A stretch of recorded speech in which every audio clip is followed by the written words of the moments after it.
Paging Senator Smith. Paging Senator Smith.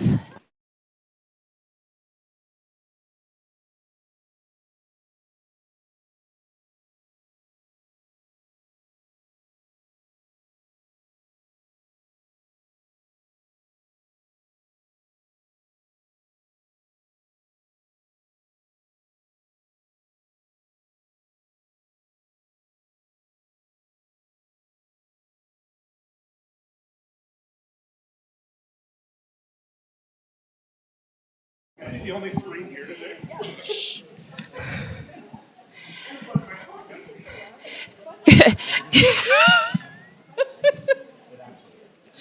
Good morning again, everyone. If you haven't found a seat yet, we do encourage you to make your way to a seat. If you, just a reminder to submit questions, you can fill out a card at the top, or if you aren't sure what your question is yet, bring a card down, fill it out, and we'll have a runner come pick it up. We will be getting started in just a couple of minutes. I just need to do a little consultation with our panelists, and then we'll be ready to roll.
Testing 1, 2, 3.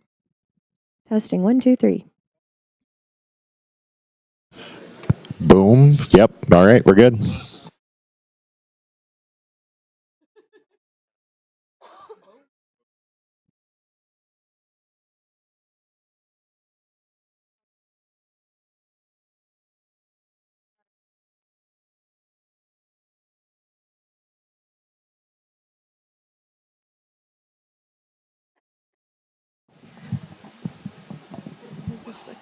I could use my outdoor voice, but I'll try the mic. No. So if you do have questions, you do need to raise your hand so the runners can pick them up, because what they're doing for me is making sure we've either got a bill number or a topic, and we also kind of keep track of the number of questions we get on a particular topic. So you can't just run your cards up to me, and we do not take questions live from the audience, okay? And we'll get into more of that as we move around or move through. And I do have a lot of questions in already, but before we do that, we've got some housekeeping to take care of. So let's get started with this. Well, welcome again. I am Betty Oldenkamp. I'm a member of the League of Women Voters of Sioux Falls, and I'm your moderator for this morning. We do have with us Aubrey Burns and Michael Hadrick with Interpreter Services that are assisting us with the interpretation for our event this morning. So I think most of you know that the Sioux Falls League of Women Voters is hosting 2 coffees during this legislative session. The League, a nonpartisan political organization, encourages informed and active participation in government, works to increase understanding of major public policy issues, and influences public policy through education and advocacy. And this has been an interesting year for us in terms of getting things rolling with the coffees. We do appreciate your patience and support as we've needed to adjust our schedule. We had a historic event in having a new governor sworn in and inaugurated during the start of the legislative session. And so, to be respectful of that, we did change our schedule and dropped off our early 2 coffees and rescheduled to today and our next one, which will be next Saturday, March 1st at this location. We are again working to live stream the coffees on the Sioux Falls League of Women Voters Facebook page, and we also have a YouTube channel that you will be able to find a recording of this coffee on. And then, like, if you can't make it here next week, but you want to know what happened, you would be able to listen in on that one as well.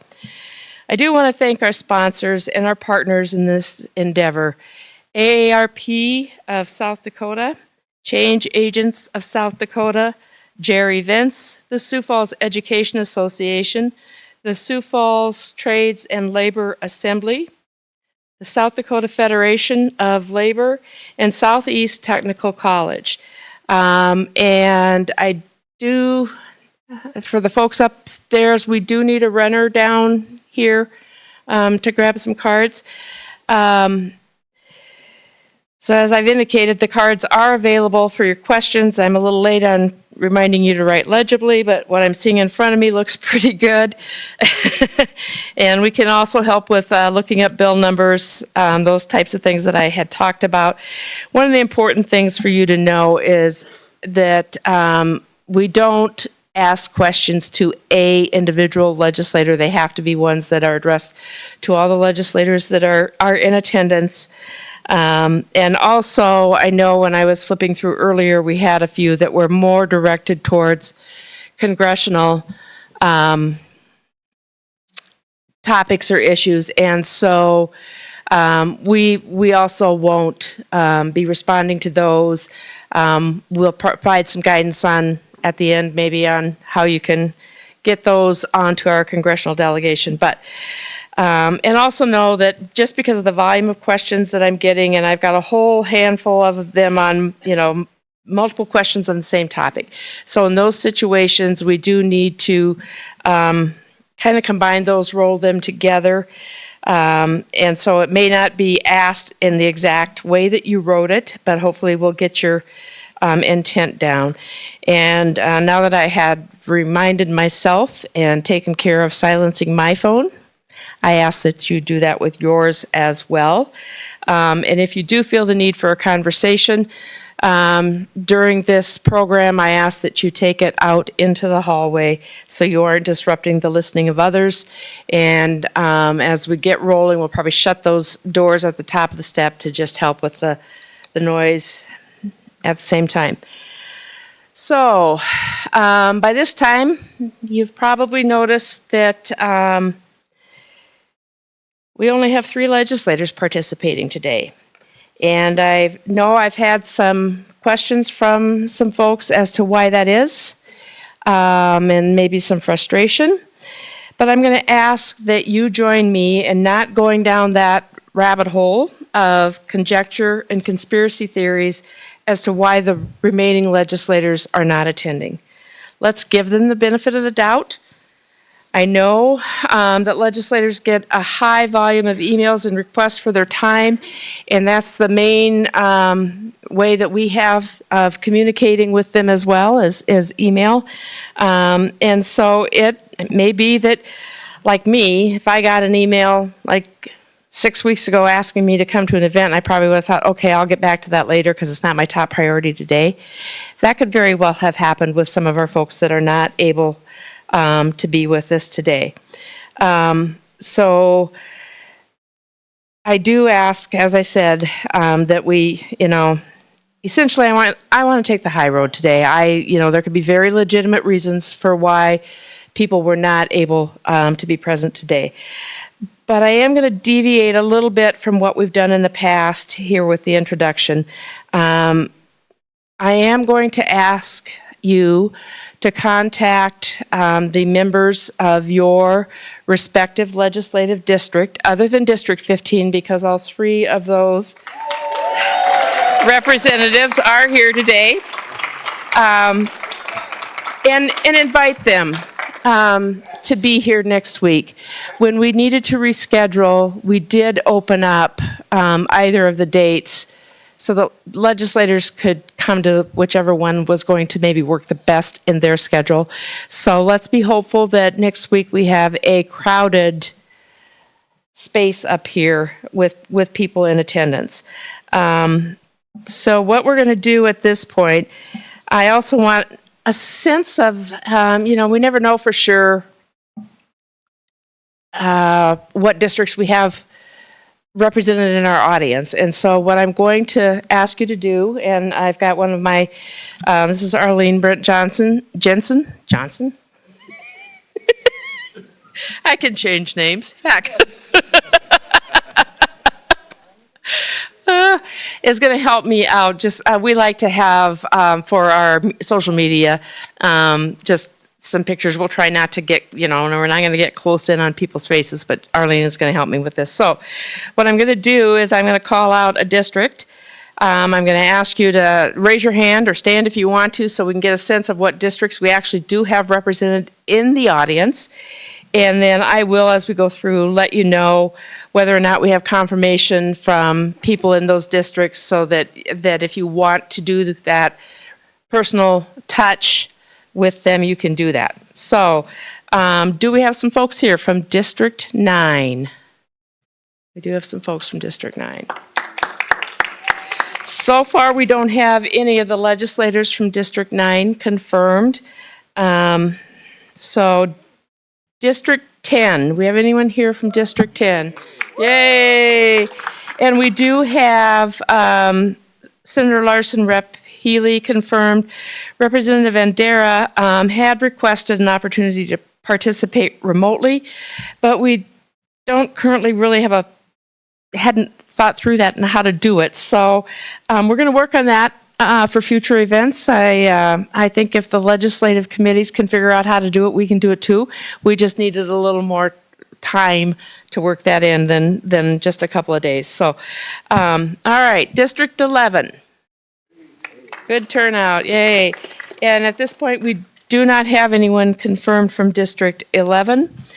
District 12. And again, no one confirmed from District 12. And then District 13 gets a little...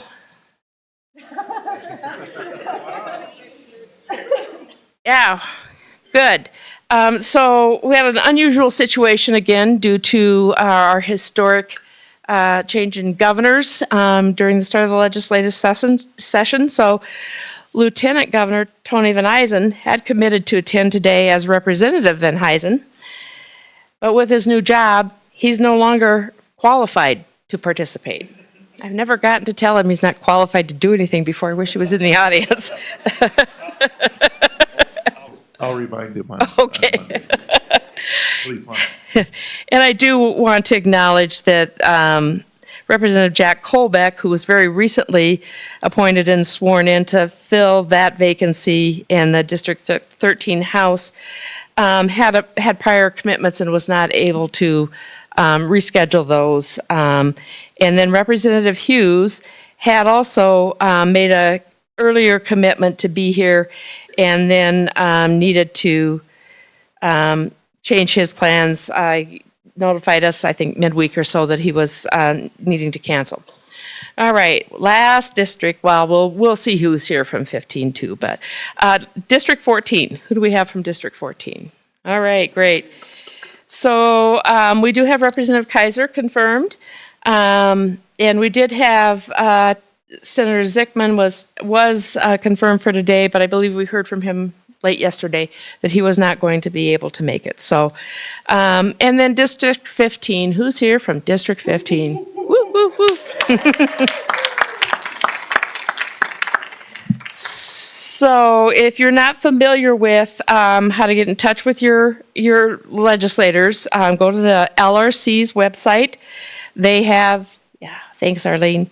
They have a place where you can look up the contacts, the email contacts for your legislators. You can also call into the House or Senate phone desk. That's what it used to be anyhow, and leave a phone message. But however you choose to make a contact, I would suggest that you let them know that you attended this week and that you hope they'd be able to be present on March 1st to represent their district. And just a few things to keep in mind. I always say that the work of advocacy it's the long haul. It's not this minute, this moment. I got to chuckle over here. It is the long haul.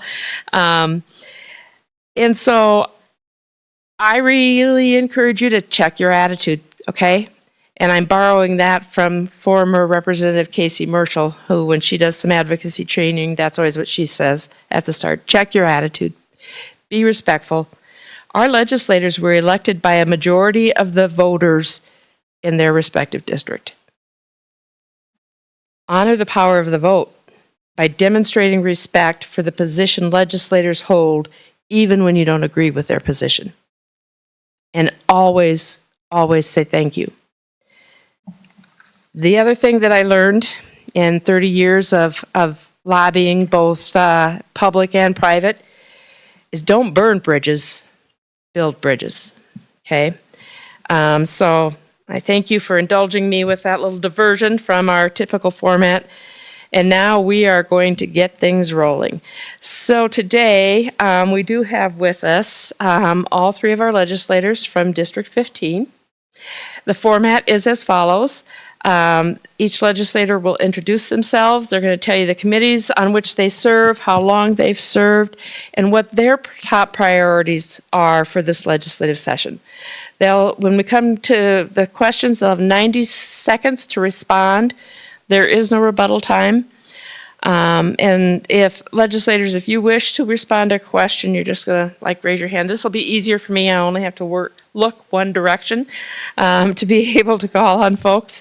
And I don't have the looking back and forth to see who's going to get the last word in. So my job got a little easier today. And as we near the end of our time, we will have an opportunity for 90-second closing statements where each legislator can comment further on issues that were brought up or comment on a topic that was not covered in the questions. Our timers are located right here in the front. They will let you know when you have 30 seconds left and when your time is up. And if you happen to go over the time limit, I will let you know that. If you happen to get out of line, or I think you're out of line in your response, I'm going to let you know that too. So to begin with, we will start introductions on my far left with Senator Jamie Smith. Oh, that just reminds me. You can't clap. I'll let you clap during introductions, but once we get beyond that, just a reminder to refrain from any actions that would potentially disrupt or delay the questions and responses. That's applause, hand gestures, raising signs. Okay, who's my technical assistant? I need a volume adjustment. I know there's somebody that knows how to do that. He's coming right down here. How are we doing on hearing? Well, you don't know how you're doing on hearing them. So maybe key them all up a little bit. All right, so let's get started with introductions. Senator Smith. Thank you so much. Thank you to the League of Women Voters for hosting this and going through the trouble of doing this. I think it's a valuable civic event for all of us. So I think we're all thankful that you do this. It's really exciting to be back in the legislature. It's great. It's a little different to be in the Senate. I served 6 years in the House of Representatives. I then ran for governor and had to take a couple of years off because I didn't win that. So I then had the opportunity to run for Senate, and I am back in the Senate. I would be remiss if I didn't first thank my wife, who's right over here, for her support in allowing me to do this, because without our spouses and significant others supporting us, we can't do it. And so thank you. I want you to know that no matter what district you're from, you have people that are working very hard for you, that are willing to listen, that are willing to learn about issues, and that are willing to stand up for what we believe is right. And we will stand up and vote based upon our principles. And in the Democratic caucus, we also have the ability to vote our conscience. And so that is a fabulous, fabulous thing. I am in a caucus of 3. I am the assistant minority leader this year in the Senate. And we caucus every day at 1 hour before session, and it is always open. So please come visit us. Thank you very much. Oh, sorry. Committees that I'm on are Education, Health and Human Services. I am also on Retirement Law, and I am on Local Government.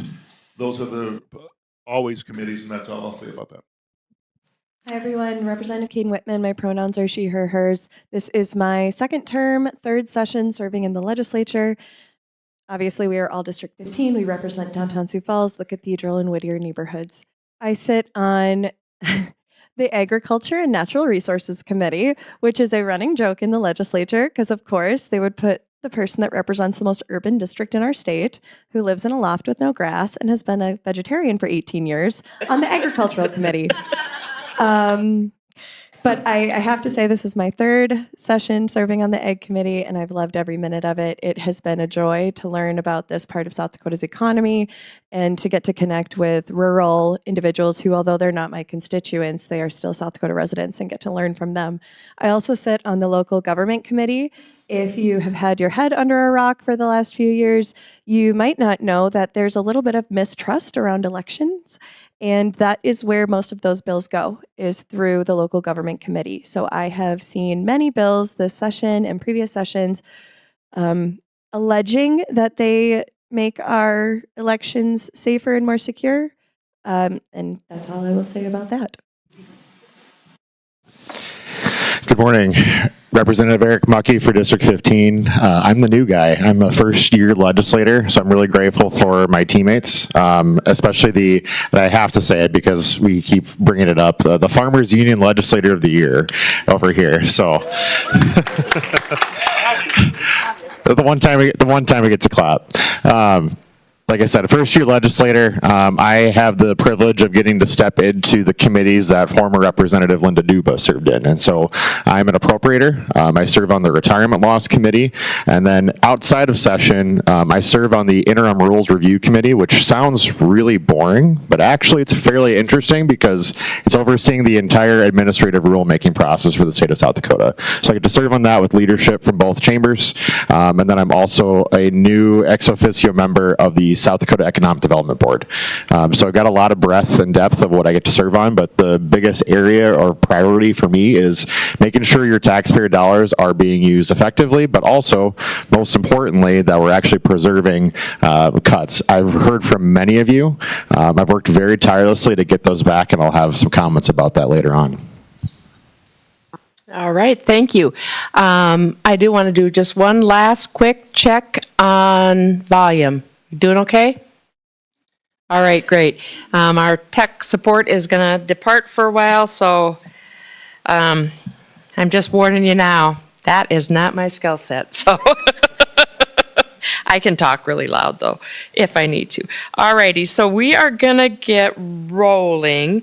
This is interesting. I have a bunch of single topic kind of questions, one question per topic, and then, of course, there's always those that have a big pile all on the same topic. So we're going to start out with maybe an easier one. I don't know. This is, and just if you're not familiar, a lot of times it takes folks a little bit to look up the bill, but this is House Bill 1017, Cash for School Events. A couple of questions have come in on this, and so it's, do you have a solution for families who only have cash to attend events? Saying parents have been denied entry in Harrisburg T and Sioux Falls, and a question about how are grandparents supposed to support their grandkids if they don't have credit cards. Senator Smith. Thank you for the question, and I too had those same concerns when I found out that Sioux Falls had gone cash only. The other position, though, I hold is I work a lot of different events across the Sioux Falls School District, so I was able to sit right in the process. And actually, because of my skill set, I became the person that got to be at the gate that was handling the people that didn't have cash, because there were emotions that ran high when they found out, and maybe a little panic set in that you didn't have cash. I can guarantee you that when I was working a gate, and because of the directives I got from the district, there was nobody that was denied an opportunity to see their grandchild play a sport.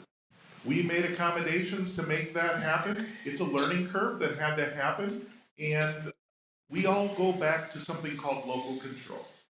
All right, if a school district, and I love the way that Senator Wheeler said this in the Senate, he said, if Sioux Falls chooses to make a choice in the Sioux Falls School District that he believes is a poor choice, it doesn't mean that Sioux Falls can't make that choice. We don't need to run to the Senate and the House every time we want to change a rule that a school board enacts. And they could say, well, it affects different people because we come from out of district. Again, we have not turned anybody away at the gates that I worked at, directive from the very top to make sure that those people are accommodated. And families that don't have access to banking and credit cards and things like that, other accommodations have been made for those families. So what we want to make sure is that everybody can go to these things. It's a lot easier if we don't take cash. Representative Mucky. Adding into that, I know we talked about this on the House floor, and I sat in on the Education Committee carrying two of my own bills as this bill was brought forward. One of the things that I think is really important to remember is that these policies in the Sioux Falls Harrisburg T School District are brand new, and getting feedback, especially talking with those partners. Obviously, District 15 is primarily in the Sioux Falls School District. We talk to those partners, and they're adapting their policies in real time and learning from them. And so I think it's important to remember, not to say that we don't want you to bring your bills to the legislature, because it's important for you to participate in the process. But there are also processes at a local level that you can actually use to advocate for change, and those changes are being made in real time. And so I encourage you to remember your unit of government you're working with, and in this case, when Senator Smith's talking about local control, that's why we have that process in place. And I'll just speak really briefly. Great points covered by both of my colleagues. I don't actually disagree with the intent of this bill, and I told the sponsor of this bill that. However, an example of unintended consequences, which is something we talk about a lot in the legislature, and sometimes bills are poorly written and policies are not written well. So for example, in this specific piece of legislation, it says that they need to accept cash for a school-affiliated event. It does not specify that it has to happen at the school. We know that the Denny Sanford Center is cashless. So if a school-affiliated event is held at the Denny Sanford Center, the Denny Sanford Center is now obligated to accept cash. So we're now forcing private companies to fall in line with this specific piece of legislation due to the frustrations of a very small number of people at a very small number of events. And to me, that is just an example of unintended consequences. We need to think about how the legislation and the policies that we pass are going to impact everybody in the state, not just the 3 or 4 individuals that wanted this bill or that were advocating for it. All right, thank you. All right, time to move on to questions. And, well, I guess we are in questions. Time to move to the next question. I'm a little off track this morning. So we're going to kind of stick on some of these school education related topics, okay? So I have one kind of generic question. It is over school choice ESA tax audit. It says, what are your thoughts on the school choice bills, Senate Bill 190 and the 2 House bills? Representative Mucky. Great question. So this is a hot topic, especially when it comes to our appropriations committee. I will tell you, first and foremost, I believe in your ability to choose your form of education, full stop. I believe in that opportunity. That opportunity is actually very robust in South Dakota and is already in law. I think about it not just from a private and homeschool, and I know charter schools is a conversation coming, but private homeschool and also public school, your ability to open enroll is very robust in South Dakota. We've had those laws for the better part of 20 years. What I don't agree with, and I think this is where we've talked about this as an appropriations committee, is that by state constitution, our job as appropriators is to make sure that we're funding a public education that is tuition free. That is our job as appropriators. To go down a path that is constitutionally questionable, even if it's actually correct, let's just throw it out there. Constitutionally questionable for us to pursue putting out public funds for personal use in this case. We're talking about some very unclear policy. Representative Whitman talked about unintended consequences.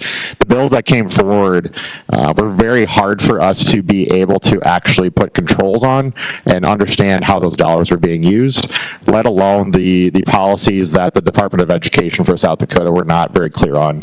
And so I know that this conversation will continue outside of this session, but I can pretty firmly tell you, at least for this session, it'll probably stop for now. Thank you. That's it? All right. We will move on to the next question then. The subject for this is in regard to Child Care House Bill 1132. Somebody likes that one. Would assist child care workers who need financial assistance to obtain care for their children in order to work in daycare facilities. Will you or do you support this? Representative Whitman. Thank you. This is a fabulous bill that's brought by my very dear friend and roommate, Representative Healy. I don't know if you guys know, there's a child care crisis happening here and everywhere. And what this bill would do is it would allow us to leverage federal dollars. So it doesn't take any South Dakota dollars. It would allow us to leverage federal dollars to help make childcare affordable for childcare workers. There's a lot of young mothers who left the childcare field when they had their own kids, and they would like to go back into that line of work. However, because childcare is so unaffordable, they literally cannot afford to have their own children in childcare while they are offering childcare.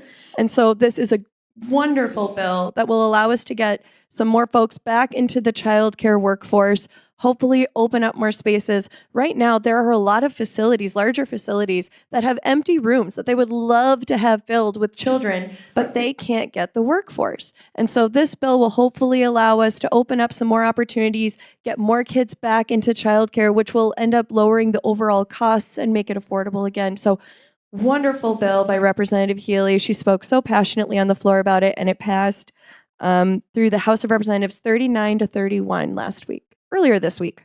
Yes. Senator Smith. I agree with the previous speaker. All right.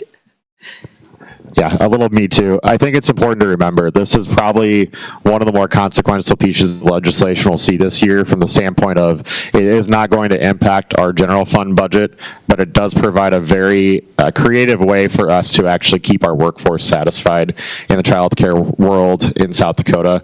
I think it's really important for you to contact your senators about this. All right. So sticking kind of in that education realm, libraries, okay? Couple of different topic areas. We're going to start with House Bill 1041, which is the funding on the state library, and where do you stand in regard to funding the state library? It looks like Representative Mucky's going to start. I have a very fast answer for that. We're going to fund this thing. It has to be there. What I think is important to state, and I'll state this similarly for South Dakota Public Broadcasting as well. As an appropriator, I had the privilege of getting to sit in on the House Revenue Setting Committee.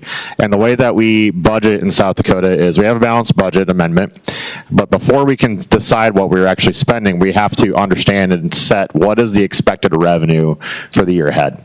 And that's negotiated between House and Senate appropriators. I was really proud to step forward and negotiate hard that we stick with a higher number based on LRC estimates, Legislative Research Council, if you're not familiar. And that means going into fiscal year 26, so next year, our target is about $6 million higher than the initial governor's budget. Well, what does that mean? It opens up room for us to negotiate getting public broadcasting and libraries back in the budget. And I'm really proud of that, and I'm really proud that I had the chance to advocate for that. So if you need to know my answer, our state library is essential. I know in downtown in District 15, that library is essential to our community. It's essential resources that give people a hand up in life. And I'm very proud to advocate for our district and our state in this way. Thank you. Representative Whitman. Thank you. And I would take just a moment.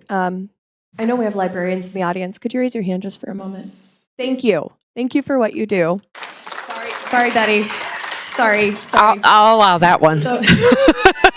Then I'm cutting you off. My first job out of college was at the Mickelson Library on Augie's campus, and I've been fiercely passionate about supporting our libraries. Libraries are one of the last places in society where you can go without the expectation that you have to spend money in order to exist in that space. It doesn't matter what socioeconomic class you belong in, where you live, or what your family, who your family is. You will get the access to the same information as the next person and the same support from our librarians. Believe it or not, librarians do not go into this line of work for the glamour or the money. They typically go into this line of work because they're passionate about educating people and they're passionate about offering this resource to their communities. And I know I speak for everybody who is sitting up here this morning when I say we are going to continue to fight for you to have that opportunity, and we're going to continue to fight to keep that resource available in our communities. Thank you. Anything? I don't have to say very much because I agree. The only thing I will say is my wife's a librarian. So I appreciate your responses, both of you. Good job. All right. We are going to stay on the topic of libraries, House Bill 1239. We had a couple of questions there. What problem does this bill seek to remedy? Schools, libraries, and museums have policies that deal with this on the local level. It adds a level of fear, intimidation, and discourages open dialogue. And then kind of in follow-up, would this bill include a single LGBTQ plus character in a book as explicit content? Would our librarians face criminal charges if they kept books that had queer characters? Tough topic. House Bill 1239. Senator Smith. First of all, I appreciate the question a whole lot, and you asked a lot of very, very good questions. This bill is a national fear-based bill that is brought to do exactly what it's doing. And I, for one, believe in the integrity and the intelligence and the training of my wife as a librarian and her colleagues. That they take their jobs very seriously, making sure there's age-appropriate material on the shelves for their children. What one parent believes is appropriate for their child, though, might not be the same as what another parent believes. There are systems in place both to review books that are on the shelf that that have been used. I've actually had conversations on a day when my wife said, hey, I got this book like that. I agree with the parent. And that book may have been more of a high school book, let's say, instead of a middle school book. And it was, she agreed. There are other times that that's not true. But the parent also has the right, within the Sioux Falls School District at least, to indicate to the librarian and to the school and to the teacher what is okay for their child to check out. And they will help that parent enforce those mores in their family as well, okay? So, please know that this is an assault on public education, is my view. And it's, if we talk about freedom. Thank you, Senator Smith. Sorry. Please continue for me. May I yield my time to the good senator? Unfortunately, that's not part of the game. You can, you can comment. So again, this is an example of unintended consequences. This specific piece of legislation removes the protection for, it says, if you disseminate harmful material to a minor. It does not say if you intentionally or unintentionally. So what this bill does is it does open the door for our librarians, who again are not in this line of work for the money and glamour. It opens them up to be impacted by the justice system and to potentially be arrested if they unknowingly check out a book to a minor that has quote unquote obscene content. This is extraordinarily dangerous, in my opinion. And again, just an example of unintended consequences and this very strange kind of culture war that we've been seeing towards higher education and public education. Yes, you may. Representative Muckey. Thank you. I didn't have a chance to speak on the House floor. The debate was cut off before I could get up to speak, but what I was going to remind folks in the chamber is the same message I'll tell you today. You cannot substitute parental consent with criminal charges. This bill was put into the criminal code. That is a serious offense and a serious way to chill people from taking action, and I recall the prime sponsor of the bill stating on the floor that no one who has, in other states where this has been passed, no librarian has been put into jail. Well, I did look up some of those states, and most of those bills are brand new. Saying that you put into a criminal code a potential for a librarian to be put into jail still creates the environment in which somebody can be put into jail. So I strongly encourage you, please contact your senators. Obviously, I don't think you probably have to contact Senator Smith on this issue, but I encourage you, please remind the folks that that is not an effective argument, that this will effectively criminalize librarians and school teachers. Thank you. All right. Moving on to a new topic, concealed weapons on campuses, Senate Bill 100. So we've had multiple questions on that one. I've not heard the topic of self-harm come up related to Senate Bill 100. Most discussion has been related to harm to others. There's quite a bit of data related to suicide with college-age students. Are we considering this? And then also the other kind of follow-up to that is, are you aware of any measures that the Board of Regents has put in place to address parents who will sue South Dakota for any harm that comes to their students? I don't think any of you are on the Board of Regents. That might be a little hard to handle, but who's going to lead? Senator Smith. This bill is a Senate bill, came through, and of course my friends across the aisle. I'll preface this by starting that I am a gun owner, okay, and but I also believe in sensible gun use, sensible gun legislation, and I was opposed to bringing guns into the Capitol back when we decided that was okay to do, and now we're putting them onto our campuses. And it's something that the campus security didn't want. It's something that the presidents of the campuses didn't want. It's something that the Board of Regents didn't necessarily go for, but we decided to do it anyway. And it bothers me. They also there is an element of having to be permitted at least, which is different than an average place. where you can just openly carry. But the suicide part of this was one of the things that I worried about greatly, because people that have access to guns when they're in a moment of trauma often are more successful at committing suicide than other forms. And I'm going to let Representative Monkey go further on that because of his work with Lost and Found. Representative Muckey. Thanks for that. If you haven't been following me, I'll tell you, I've spent the better part of 15 years leading a nonprofit that has focused on college-age, campus-based suicide prevention work, and this is an absolute affront to that. To be in a place where you have immediate access to means like that is the reason why the Board of Regents and Board of Tech Ed and our private and tribal institutions have these policies. It is not an infringement of the Second Amendment to say that you're not allowed to have a firearm in a dorm room. It is not. And that's what I worry about with this bill. The statistics are real. In South Dakota, the number of folks who die by suicide by firearm on a given year is somewhere between 7 to 12 times higher than the number of homicides in our state. That's the real problem that we need to be considering with this. I appreciate, also a gun owner, I appreciate your ability to have a concealed carry permit. I do. I respect that. It's just not an issue for us to go dictate, once again, to institutions that are run by subdivisions of the state of South Dakota and tell them their policies are incorrect. So I appreciate, and again, I know it's coming to the House, so I encourage you, please reach out to your House members on this. Thank you. All right. We're going to move on then to a new topic.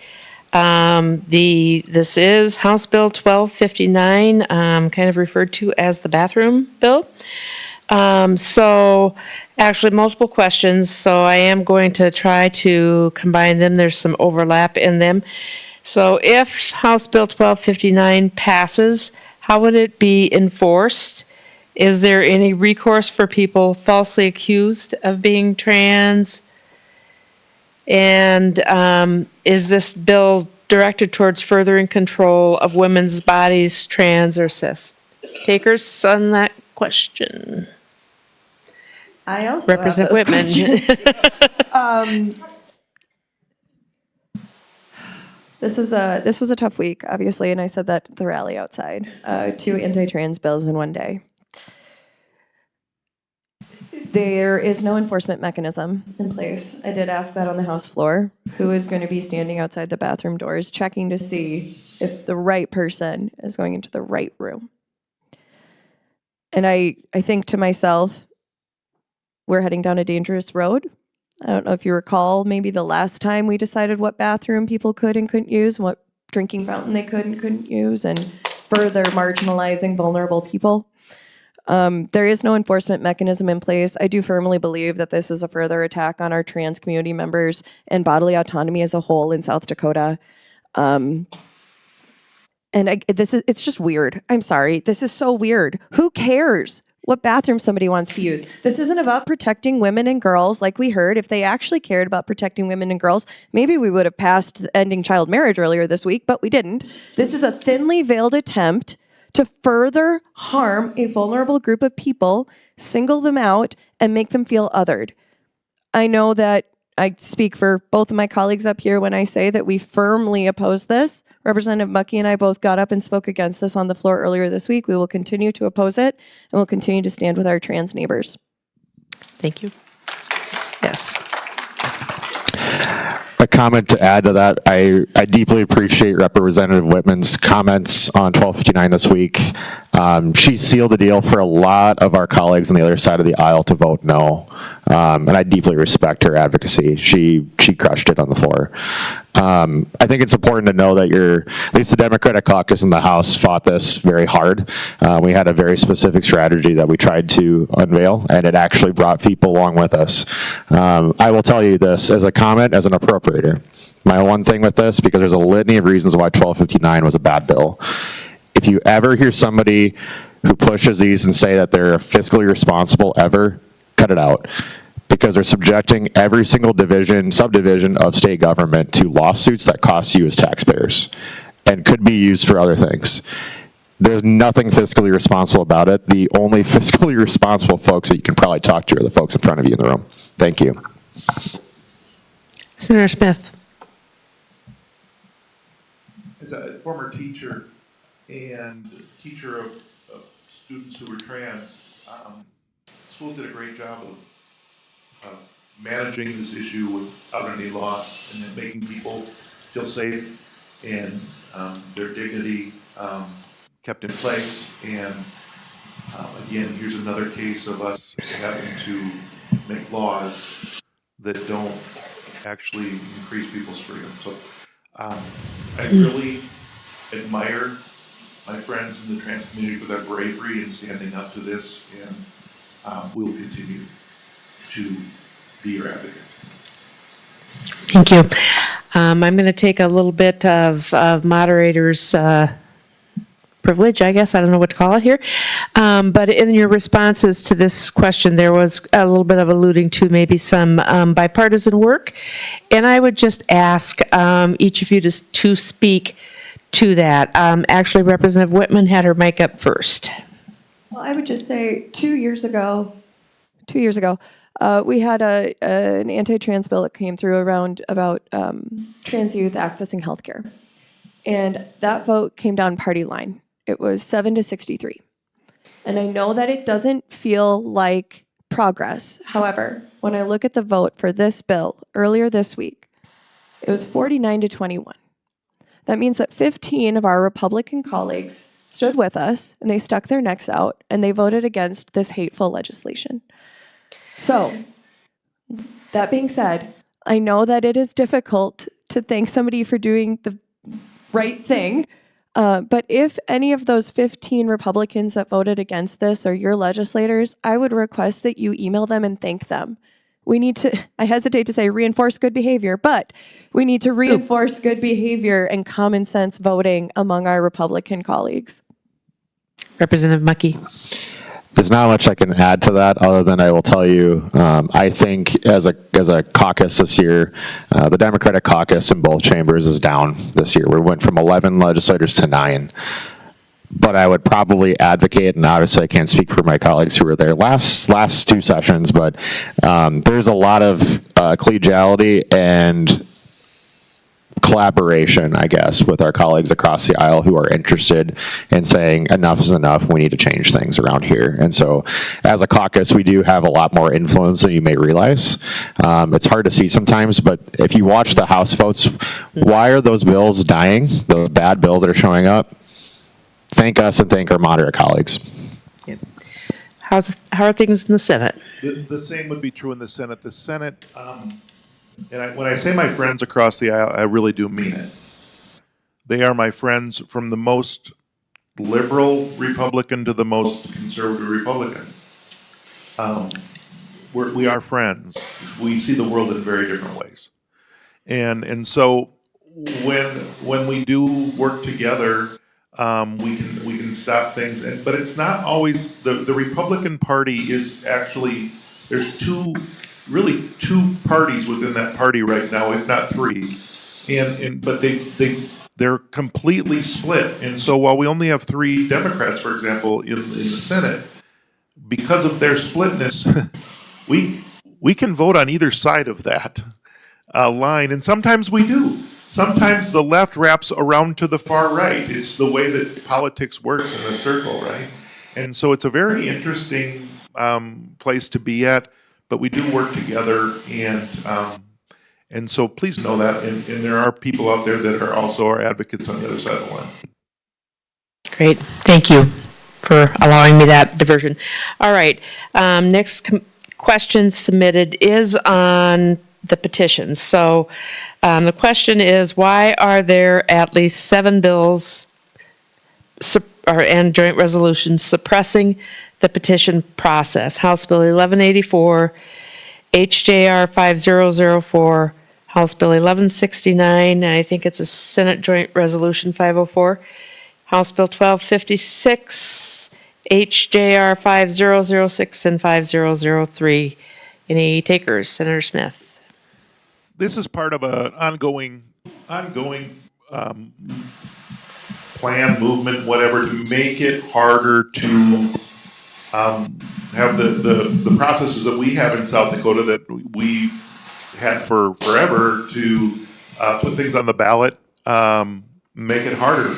The problem is people know that Pierre doesn't represent South Dakota very well. When you look at the makeup of the legislature, the way that the body is formed and the amount of lack of we're not near, South Dakota's a much more purple state than it appears in the legislature. And we prove that time and again when we take things to the people.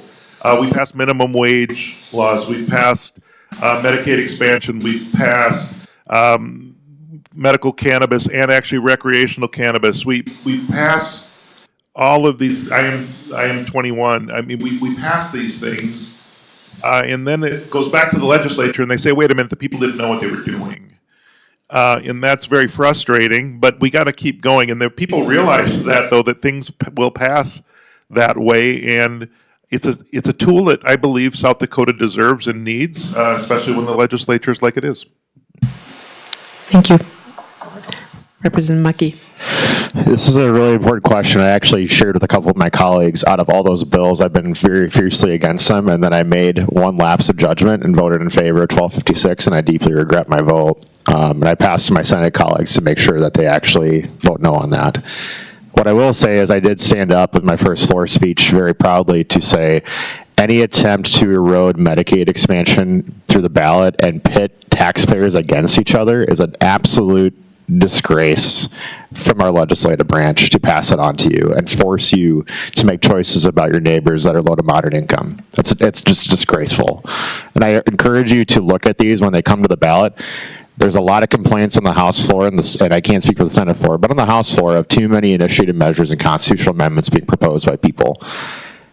If they can't handle your voice as a shared legislative body effectively, you are all part of a direct democracy in this case in South Dakota, and I'm very proud of that as our state. If these legislators can continue to throw amendments at you and then cry about having too many of them on the ballot, I hope that you soundly reject them. I really encourage you to do so. Thank you. All right, said it. All right, okay. So new topic. Typically, when I've done this in past years, seems like overwhelmingly the questions are about funding and where we're spending the money, and that seems to be the case again this year. I have 7 cards before me, all in regard to House Bill 1025, prison funding, which is, I understand, had a lengthy debate Friday and is under a motion to reconsider. Is that correct? Okay. So there's a lot to unpack here. So I'm going to try to I'm going to throw a couple out. I'm going to throw 3 of them out, and we'll go with those, and then we'll see from there if we need to proceed further. So here they are. Can you comment on the legislation to build a new men's prison? How can we build and sustain an $800 million prison and not impact the tax burden for South Dakotans? And then the other one is in regard to the lawsuit in Lincoln County opposing the new prison. If Lincoln County succeeds, what's next? So takers on new prison. Rep. Mucky? Yep. So I'll start first and say I wrote a very lengthy post about it on Facebook. I'm very happy to share that with you afterward. You can subscribe to my Mucky Minutes. This was probably the hardest vote that we'll take this session by far, and it's because one reason. When you're voting for a prison, there is no win. It is an impossible situation. We have a facility in District 15 on the Hill that is inhumane. We also have 2 other constituencies to consider. We have landowners in Lincoln County who have been subjected to a less than transparent process. And we also have communities across our state who are being disproportionately incarcerated and need our support. So we have to balance those 3 things out at all times. And when it comes to a taxpayer perspective, the reason that the governor's office proposed using one-time dollars for this in their argument was that this would be a way for us to save money down the road. because we have the one-time money, but we do not have ongoing money, and I'm always happy to explain the difference. Though I don't necessarily agree with us using one-time funds, I will say I'm appreciative of the new Governor Larry Roden's office for coming in palms up and saying we do not have the votes to proceed with the current construction, especially with a looming Supreme Court case, and I value that decision. The other side of that is we still have to make sure that we continue to build on the work of past legislators when it comes to this work, knowing that we have folks on the Hill who are living in inhumane conditions. Representative Whitman. So, like Representative Monkey mentioned, the penitentiary is in District 15, and I've been a regular volunteer there for the past 3 years. I volunteer about once a month outside of legislative session, and I know that it is true that that building is not fit for human habitation. It is not a good place if you are trying to reunify with your family or have educational opportunities or learn work skills or go through medically managed substance use withdrawal. It is a building that is well over 100 years old, that is steeped in misery and pain, and I am the last person on earth that wants to vote to spend money on a new facility. However, I know that at this very moment, there are hundreds of individuals that are living in substandard conditions 10 blocks from my home, and I can't live with myself if I'm not advocating to build them a new facility where they can have all of the resources that they need in order to successfully reenter society. Because the truth is, over 90% of the people that are currently incarcerated will reenter our society. And what are we doing to give them the tools they need to be successful with that reentry? Because right now, it's nothing. I don't love the idea of spending this much money on a new facility, but I also know that our current facility is untenable. It is unworkable. And so this was, like Representative Mucky said, this was the hardest vote that I probably have taken this session, and it will continue to be difficult. Thank you. Senator Smith. I don't want to move things along as far as building a prison in Lincoln County, unless that is what we deem as the best place to do this. I do say we need to build a new prison. I have a bill that passed the Senate 35-0 to rename the Department of Corrections and Rehabilitation. We're changing the name. That's it. No funding involved. I hope we can get it through the House because it sends a message as to what our goal is. And we can live by that goal. And I've talked to the governor about this and said, this is an opportunity for you because we have a new governor to get this right. Mm-hmm. But it's going to take money to do it. So having the money earmarked set aside to do it, I think is a good thing. Saying we're not going to do it where we're currently doing it, unless that's the best thing, we need to know that, okay? So we need to build something somewhere. We need to rebuild our system. And I need to be assured that when we spend $1 billion, that we're spending money to make sure that people don't go to prison, or those that do come out better so they don't go back. Thank you.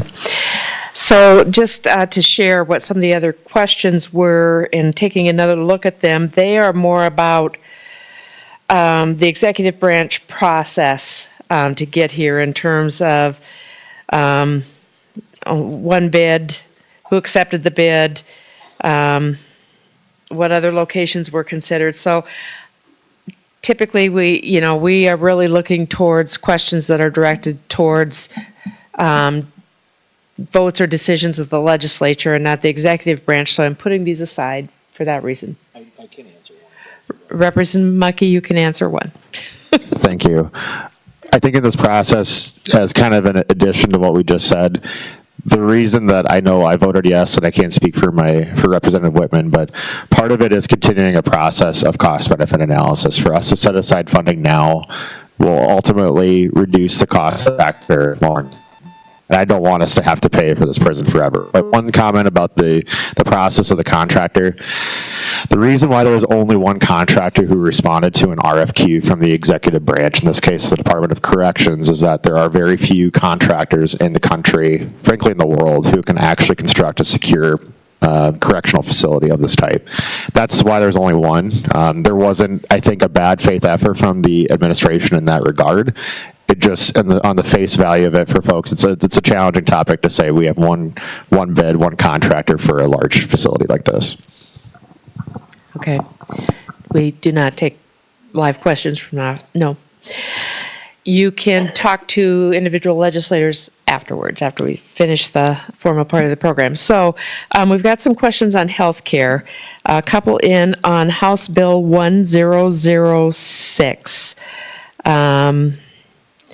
How is this bill supposed to have a positive impact if it's repealing financial assistance towards a medical procedure?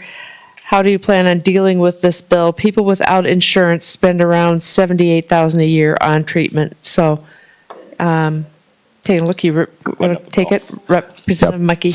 I have a very quick answer to this bill. This bill is dead on arrival. It's not going anywhere. And the reason being is that this bill actually has nothing to do with medical care. The costs that we're associating with this bill are actually travel costs for a very small number of South Dakotans who are suffering renal failure. I am very appreciative of opportunities to say how do we streamline our budget, and we have a tight budget this year.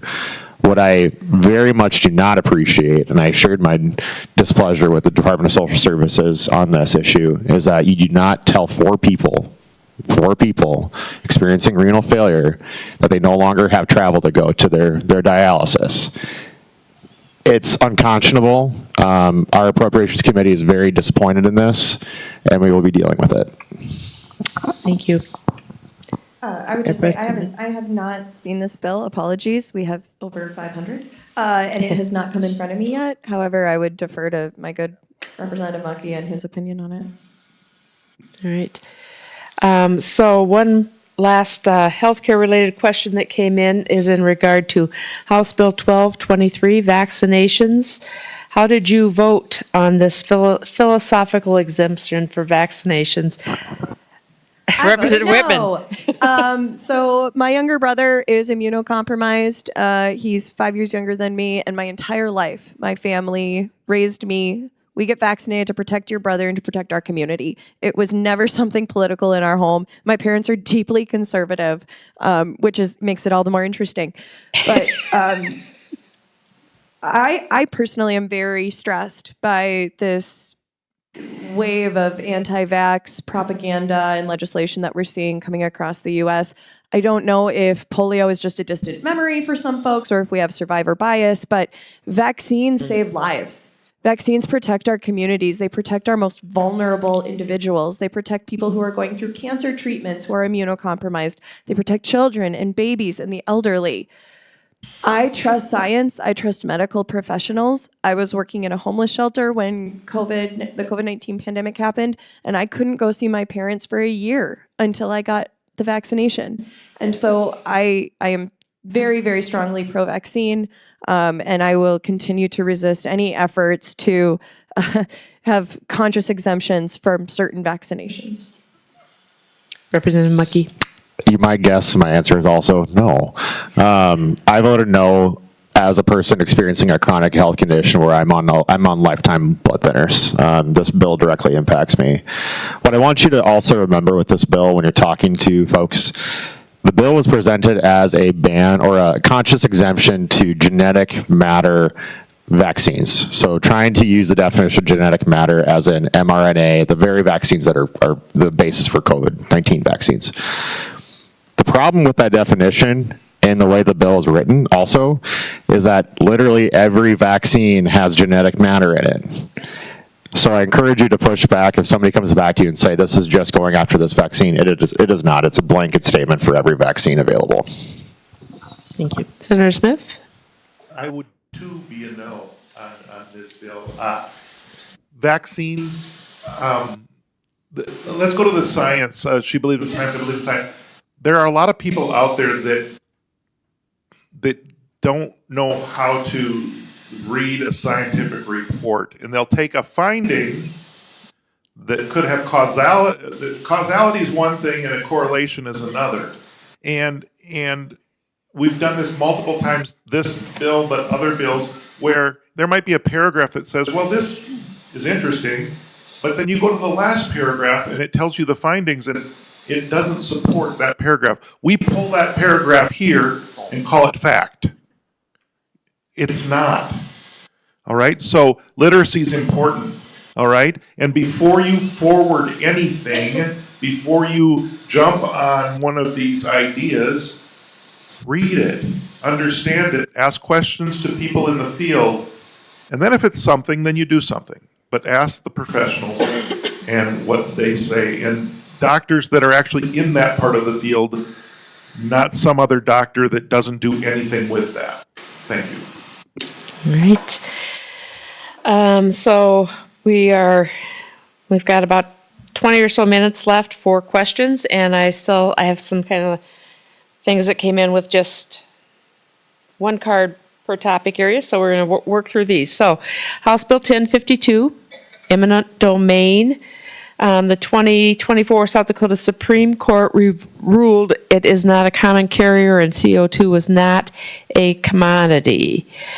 So, with this fact, what is your stance on House Bill 1052 that simply states an act to prohibit the exercise of eminent domain for pipeline that carries carbon oxide? Representative Mikey. Thank you for that. So our caucus on the House floor came together and voted yes on House Bill 1052, but for one reason and not because we necessarily agree with the entire contents of the bill. We stuck together because eminent domain policy in South Dakota does not really exist. Our neighboring state, Minnesota, invoked on the House floor, that'll never happen again, was celebrated for this. They have very robust protections for eminent domain use by private companies, and they have a carbon pipeline. I think it's important to remember that I don't think our caucus is necessarily anti-carbon pipeline or anti-economic development. We're not, that's not the debate here. The debate here is on eminent domain and misuse. In District 15, this is not an issue that's coming to our door necessarily, but what I'll say is this. We received a lot of contact from folks around the state of South Dakota, especially some of my friends who are up in McPherson County. If you know where that is, you know South Dakota very well. That area contacted me because they had farmers who were having their land condemned without notice. That's a problem, and I think it's important for us to remember that there's ability to compromise and find eminent domain reform. I'm a big fan of that. I think it's important to also remember that some of the solutions that are coming out this legislature, there's a number of them. They're not all the right choice. But we have to come to some level of protection for landowners, and I appreciate the opportunity to find a solution. Representative Whitman. Thank you. I would say ditto to all of that. I actually really struggled with this bill, not because of the eminent domain or the pipeline issues, but because I think it's very dangerous for us to carve out a specific industry with this piece of legislation. I voted yes because we chose to stand together as a caucus, but the title of this bill, as I'm reading it, is an act to prohibit the exercise of eminent domain for a pipeline that carries carbon oxide. Carving out a very, very specific demographic of the pipeline with carbon oxide, I think sets a dangerous precedent for us being able to carve out other industries in future pieces of legislation. I very much struggled with this bill. I'm not anti-pipeline. Statistically, pipelines are the single safest way for us to transport goods and be economical. I understand the emotional components of it for landowners that have had land in their family for generations, and I want to be respectful of them, which was another reason why we voted yes. But this is an incredibly nuanced and difficult subject. We have seen it tear communities apart in rural South Dakota. We've seen it tear families apart, and I think that we're just trying to find our best way forward for eminent domain reform and as well as supporting our landowners. Thank you. Senator Smith. I think my colleagues in the House explained that quite well, and the Senate stance would be the same right now in our caucus. I've been opposed to this pipeline, and they know that. As some of you may have gotten a postcard to call me and to reach out to me to maybe change my mind on this topic. I I've been in the same position for a lot of years. I was in the room full of landowners up north that they're talking about when I learned about how this specific company treated these landowners. And the people that are now running the company would admit the mistakes that were made early on. And they can't go backwards and fix that. But my support of this bill comes from a little bit different place, and it's perhaps not where I always like to operate from. But when you come to South Dakota to try to bring an industry in, you treat us with respect. You treat our landowners with the respect they deserve. And they've learned this, but it's been a difficult journey along this path. I am not against economic development, not against our corn growers. I'm not against ethanol. I'm not against any of those things. I am against bullies. And so that's what I'll say, I guess, about that. Thank you. All right, next question is in regard to Senate Bill 216, the property tax bill. As you study property taxes, Senate Bill 216 limits new growth for counties and school districts. How will the state supplement the infrastructure needs of counties and school districts connected with this new growth? So I think the answer to that is I don't know that we have a good answer for that yet, which is why it's a challenging topic for us to get to. Obviously, this has come out of the Senate. It's relatively new. I have yet to go into the full contents of the bill, but what I say, generally speaking, there have been a number of property tax measures brought forward this year. And I think as a representative of District 15, which is a large majority, I'd not say the entire majority, but a large majority of which are actually renters. I want to be mindful that we're passing along tax burden onto them with these types of measures. But the second piece of that conversation, talking about counties and school infrastructure, that's why I have a beef at times with saying you just willy-nilly cut into property tax without a plan to either replace the revenue or make the units of government whole that are actually needing those funds. And by the taxpayers, you, local taxpayers, have the ability to work with your school and your county to do so. We need property tax relief. I understand that. I know our colleagues across the aisle and all over the state of South Dakota talk about this, and I think there's not a lack of concern for me as far as that goes. What I struggle with is saying we need to put that on the backs of school districts and counties who are already cash strapped. We need a more thoughtful solution. I want action, but I don't know that this session is going to bring that, but I'm grateful for proposals coming that are looking at this as a summer study. Thank you. Anyone else? All right. All right. Since we have our District 15 reps here, this is a particularly pertinent question for them. Sorry, I keep moving away from the mic. This is in regard to House Bill 1066 and defining state residency and the issue with the post office addresses. Representative Mucky. I spoke on this on the floor. If you're not familiar in District 15, a large number of our voters are actually mailbox voters or voters that are registered at addresses in hotels. You also need to consider the fact that District 15, we have had historically a larger homeless population because of the service providers that we have, and that's a good thing. We provide those services. The problem with these types of bills ultimately is that without a solution around why we continuously allow folks who register their RVs and vehicles in South Dakota that are living not in South Dakota, we're going to have this problem over and over. We're trying to disenfranchise voters is one thing. I think it's also important to state too, we could, as a caucus, as a group in District 15, you could look at this in a partisan fashion and say this could benefit one party or another. What I want us to remember is that even if we don't agree with there being mailbox voters in our district, many of them, all of them, are United States citizens. They have the right to vote. So I know there are needs for considering ballots so that they can actually participate in the process. and trying to solve for them participating in a local election versus a statewide election. There were discussions on this, but to blanket disenfranchised voters is a problem, and I want to make sure we address that going forward. Representative Whitman. I would just make a quick comment. And this is a little bit of a joke, so give me some leeway, please. You can tell that we have integrity because we voted no on this bill because we don't believe in disenfranchising voters, even though this bill passing greatly benefits us in District 15. If this bill passes, we will gain approximately 500 votes in Democratic favor in 2026. And although that would be lovely for us, and for some of us up here who won by 9 votes, landslide mucky.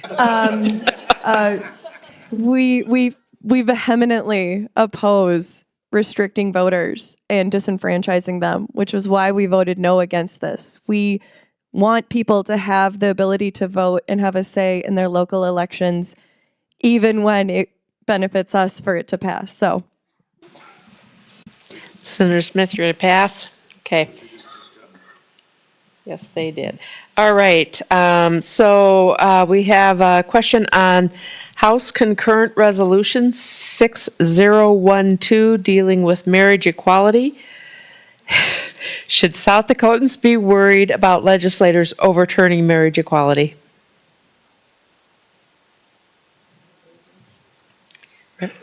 No, but Representative Whitman? no, but this is a virtue signaling bill. This is hateful legislation. This bill urges our Supreme Court to reestablish marriages between a man and a woman, if you're not familiar. I struggle. I rarely am at a loss for words, if you can't tell, but I really struggle on what to say about this because what do you say about this? What do you say about something that has been the law of the land for nearly 10 years, and then a group of 4 South Dakota legislators decide to bring a concurrent resolution like this? It's hateful. It's out of touch. And I think it's harmful. I think it sends a really terrible message to our LGBTQ plus community members in South Dakota. And it makes them afraid for their relationship and their marriage. I don't know what to say about this other than the fact that if this does make it to the House floor, we will, of course, stand up, speak against it, and very, very strongly oppose it. However, I will reserve a little bit of optimism that it will die in the House Judiciary Committee. Thank you. I would Senator echo Smith. all of what Representative Whitman said, and then just let you know that you had, if this bill is aimed at anyone in this room, you have allies sitting right here in front of you, and there are many in this room. So please know that. All right. Representative Mucky. I think it's important to stress, I got this remark sent to me a lot on the campaign trail, that your views, your thought processes, especially supporting our LGBT community, is out of touch with South Dakota and that I need to leave the state. It's coming to me as a 6th-generation South Dakotan. That's really offensive. And many others who have called this land theirs for generations. We're talking about the Osheti Sakali, who obviously stand against this as well. I just want you to know this is an abhorrence to South Dakota values. We do not believe this stuff. And I recall talking to our good friend, the representative from District 2, David Call, who actually, after one of these bills, a different bill, come to the House floor, sent an apology note to his constituents saying this is not reflective of who the legislature is, but the legislature is failing you in this case. So on behalf of us as well, I'm sorry you have to deal with this. This is just to have to go to justify your marriage, legal marriage, bonded in love, and have to go talk about it. It's just offensive. And so I just hope you know we will do everything in our power to kill this. Thank you. So I'm hoping that I end on a couple of lighter subjects. I know. When I was trained about this, it was like, you try to find a softball to start with. You put all the bad stuff in the middle, and then, you try to have the light us at the end, and there's a sandwich thing there, but not going there. So, a question on House Bill 1065, subject area of safety. Why would it be beneficial for anyone to repeal the requirement to wear seatbelts? It wouldn't. It's stupid. Freedom. This is such a goofy bill. It would repeal the requirement that you have to wear a seatbelt. And when I asked the good prime sponsor of this bill why he did it, he said, "Well, you shouldn't be able to tell me what I do in my vehicle." But he wants to tell me what I can do in my house. We would have lost millions of dollars in federal highway funding if this had passed. So kind of going back to an earlier comment made by Representative Mucky, if these individuals tell you that they are fiscally conservative, they are not. They cannot balance what freedom is when it comes to personal responsibility and how that relates to our state's budget. So this was a very goofy, weird, silly bill, and I'm really glad it died. Representative Mucky. I don't know if I can follow up that well, but I'll say this: if anybody comes to you with the word mandate, throw it out the window. This is one of those situations where we're talking about somebody saying they have a mandate to move forward with freedom, or there's mandates being passed down from Washington. So Washington, I guess in this case, is protecting you from flying out of your windshield faster. Like, just call it out for what it is. It's not freedom. This is, I'm not going to use the words yes, but thanks to the audience member for filling in my word there. But just reject this and remind those folks who say that these are ways to bring freedom are not living in a reality of freedom. Thank you. All right. So Senate Bill 98 in the plumbing code. Why can't the updated 2024 plumbing code get passed without added amendments that negate the code? I really am interested to hear the answer to this too, because the Senate passed this one over to the House, and I believe that's where it got stalled, or not? Oh, did it? Yeah. Okay. I honestly don't know. I thought there's a lot of code problem. People reading different things. We also voted against and killed the Cosmetology Association's ability to charge themselves more because they asked for it. Yeah. And so that died on the floor as well. So I have no idea, honestly, on this one. I'll have to dig into it. There are a myriad of bills that sometimes there's people that vote against things that have fees. You never know quite why people are voting against things. They had a talk across the aisle in their caucus meeting. Things were reconsidered and votes changed, and we haven't had as much problem with that. So we've been passing some bills because there were a bunch of new people that had to learn that there's certain business the state just does that we have to just do for the safety of the individuals and to let commerce be commerce.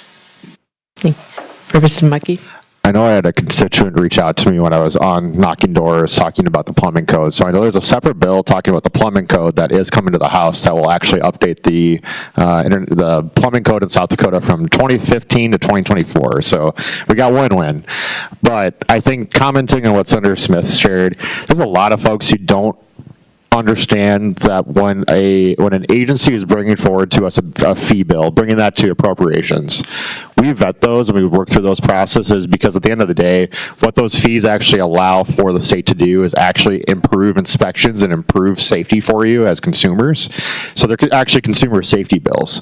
On top of that, they might actually be driving revenue for a specific state agency to actually update and improve their systems and make sure that they have what they need. So I know we had a case this week where a fee amendment for the Secretary of State's office lost last Friday because a group of, and I'm not going to call them out necessarily, but the leadership on the other side of the aisle decided to vote against it, against the wishes of the Appropriations Committee that vetted it. And so we brought it back to reconsider. It passed, but it's important to remember that if you see some of these fee increases, not all of them are created equal. I will tell you this, but a lot of them are actually consumer safety bills that will ultimately improve your experience, whether it's plumbing, building code, or otherwise. And so we obviously stand with those and make sure that our industries in South Dakota commerce continues to flow freely.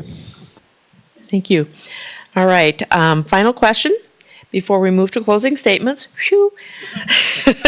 And this is just a really wonderful question. I believe it's not related to a bill or a resolution. While in session, what do you feel is most impactful? Postcards, emails, calling, and what do your colleagues state about what they pay attention to the most? Yeah. Representative Whitman. One, all the above. If you have not yet reached out to your legislators, if you're not sure who your legislators are, please take 10 minutes after this forum today to go to sdlegislature.gov and find out. Send an email, call them. But I would say the most impactful thing, unfortunately, is in person.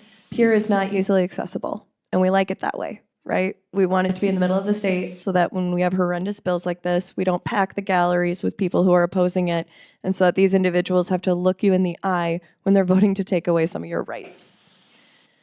Coming to events like this is hugely important, and I want to thank all of you for being here today, and I really do wish that some of my colleagues across the aisle were here today, because I think that they would have given interesting answers to some of these questions, and I would have loved to have had them on the record with some of their answers. So in person, number one, is always the best. Calling, emailing, postcards, always great as well. But the most important thing I would say is just to stay engaged. I mentioned this at the rally outside, but they want you tired. They want you overwhelmed. They want you to get worn down. And so I would just encourage you to take care of yourself, continue to reach out, do what you can with what you can where you are, and know that you'll always have an ally with us. Senator Smith. I agree 100% with what the representative said, and I would just like to add, I'm going to a little audience participation here, but would you raise your hand if you've visited us or you've ever been to Peer to support a bill, lobby, or just come visit? Raise your hand. Look at this room. I'll allow that, yeah. That's what I recognized. I mean, I've seen so many of you in Peer taking the time out of your busy lives, doing what you do on a daily basis to come help influence and make sure your voice is heard and make sure we understand what it is that your voice is. And that's the process, which is awesome, to see you engaged. The more engagement. One reason the primaries went the way they did on the other side this year, our friends across the aisle, it's no secret that the farther right people won their primaries in the Republican Party, and it was turnout and engagement. Those folks are really good at turnout and engagement. And they're fired up about the things they believe in and what they do.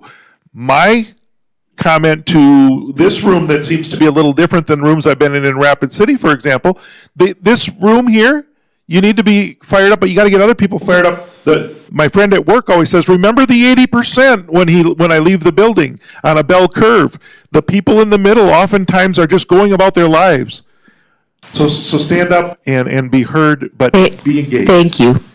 I do read every email. I just don't always have a chance to respond, so I have an autoresponder set up specifically for that. But just know that I read every email, and specifically, if you put in the tagline in your subject email, District 15, I will respond. That's a guarantee. We get hit a lot with appropriations emails on specific pieces of legislation. I encourage you to continue that. I'd also tell you, too, a story that was really powerful from this past year. So for the librarians in the room, I think the most impressive showing I've ever seen in an appropriations committee came from our librarians this year. They showed up in mass on the state library bill. And I've never seen an appropriations room. I've been a lobbyist to that room, so I've seen it. I know what it's like. We had at least 60 librarians pack that room, and that's an audience. That's usually an audience of maybe 10. So I want you to visualize that and say, every librarian coming up to the mic saying, me too, me too, me too, me too. And it was an impressive showing. It's exactly what those appropriators need to see to say, we absolutely cannot touch the library. That's an important thing to remember. I also will tell you too, I've really appreciated getting postcards at my desk in Pierre. So send them to our desks. It's hard for us to get them at home. I haven't been home in 3 weeks. This is the first time I've been back. And so I just appreciate, send those things to my desk. I read them, and they are things that will usually generate a really positive response, and sometimes, unfortunately, a negative one. But please write. Thank you. All right. So we are at our closing, right on time, at 11:30. So we will have a 90 seconds for your closing statements. You can use this time to provide further comment on something I cut you off on, or if you want to talk about something that hasn't been raised, maybe like school lunches or something like that. And we'll reverse order, so we'll start at my immediate left with Representative Mucky for closing statements. First, thank you for being here. It's wonderful to be home. It's wonderful to be with you in Sioux Falls. I can't tell you enough this year. I shared this comment earlier. Our Democratic caucus is small, but we call ourselves the few, the proud, the Democrats for a reason. We do have influence in Pierre, but it's because we are very effective at building relationships. And that is the greatest skill that we have as a team. We have also very great policy minds in our team. We are small, we are mighty, but we have impact. I think it's important as some of these big issues come to fruition, I want you to be mindful of the fact that we're watching especially closely on our budget. These last 3 weeks are the final steps towards a final budget. I'll be working pretty tirelessly on Monday. We will pass out our last special appropriations, and Tuesday is crossover day, so everything has to get out of the House. It'll be long days, but just know that as a first-year appropriator, I've channeled my best Linda Duba impressions. And have done everything in my power to make sure that going into the next fiscal year, we're making choices that are for the people. People, not projects. Though we have challenging things that we have to fund this year, especially when we talk about the prison, I really think it's important to remember that we're the folks that are working hard for you to make sure that public broadcasting, libraries, public education, healthcare, Medicaid, TANF, those things are supported. So I'm proud to be your representative of District 15. Reach out with any questions, please. Thank you. Representative Whitman. A brief moment of selfishness. If you have not reached out to your legislators about House Bill 1089, this is this year's version of the school lunch bill. This is my 3rd year in a row bringing this bill, and I will continue to bring bills that expand access to free school lunches while there's breath in my body and I serve in this legislature. What this bill does is require the state to cover the cost of meals for families that fall within the reduced category. So these are the poorest families that fall between 130 and 185% of the federal poverty line. As it currently stands, we're able to seek federal reimbursement for a portion of their meals. However, families are still obligated to pay 30 cents for breakfast and 40 cents for lunch. This bill would have the state cover that cost as it rests on the shoulders of our poorest families. The fiscal note for this bill is $616,000, which is a fraction of a percentage of our state's budget. This is budget dust. We could find this in the couch cushions. It is not about this being an insane amount of money. It's about the fact that a lot of folks in our legislature view this as a handout. And I want to repeat that. They think feeding children is a handout. So if you have not yet reached out to them, don't worry about this guy. He's fine. Don't email him. But everybody else on the House Appropriations Committee needs to hear from you. They're going to be voting on this on Monday. On Monday, they're going to decide if we can find the money in our budget to feed kids. So please email them if you can. Encourage them to pass 1089. Thank you. Senator Smith. It's really fun to be back. What's also really fun is I've never served with the two people to my right. But what a great group of people it is to serve with. And no clapping yet, but in a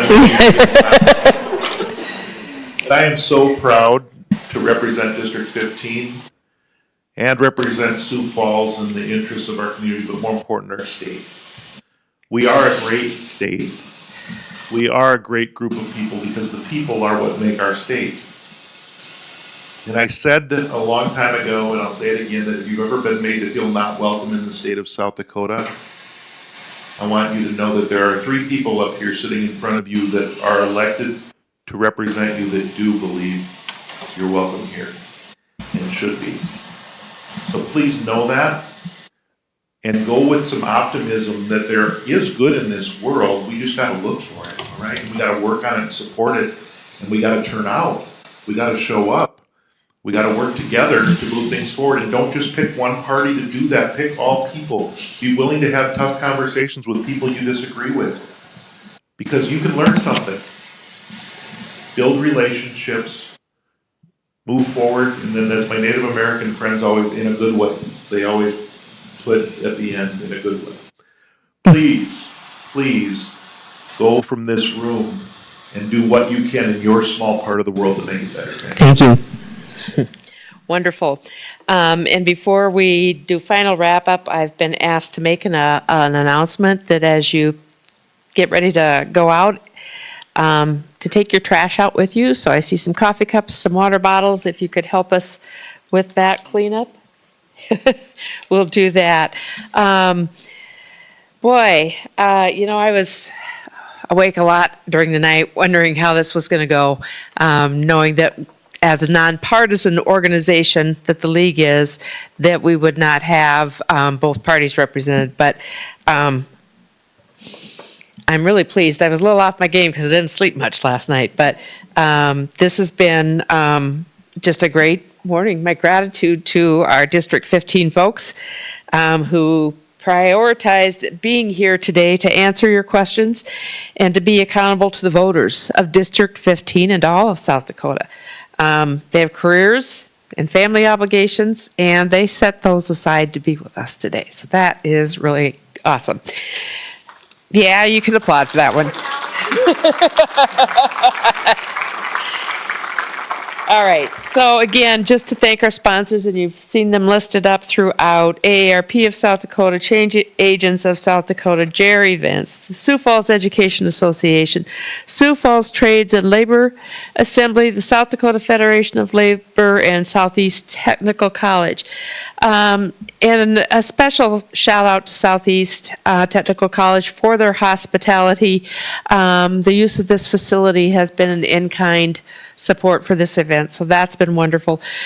Jer Events, I hope I'm saying that right, for the live streaming and a support to get this on our Facebook page and YouTube channel. Our interpreter services for providing our interpreters, and to our great league volunteers. It has been a lot of effort the last 2 years to pull this together after the Chamber of Commerce stepped away from participating with these, and this year especially with change in schedules and stuff. It's taken a lot of volunteer time, so my gratitude to them, and I'm sure that I speak for our President Julie Game in passing that along. And finally, our thanks to you, the audience, for fitting this into your schedules. Yay, yes, you can applaud for them. Out loud. It is really important that you give voice to issues and concerns, whether that is your local government, your state government, or your congressional delegation. We have one more coffee scheduled for Saturday, March 1st at 10 a.m. Here again. If you are unable to attend in person, the coffees are live streamed. We just talked about that. And again, just a reminder that we do want both parties represented in these conversations. And so I do encourage you to reach out to your district representatives and invite them, personally invite them. We'll reach out to them again too from the league, but I think it makes a big difference if it comes from someone in their district. I appreciate the suggestion of putting right there in that subject line what district you're from. So it brings it to the top. All right. Make sure I'm not missing any final things. I think that is it. Let's have a great round of applause for these three. articulate, passionate, and hard workers. So thank you. And for all of you, go out and enjoy this day that is finally above zero.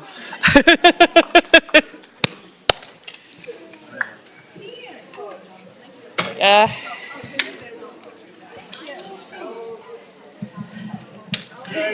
job. You freaking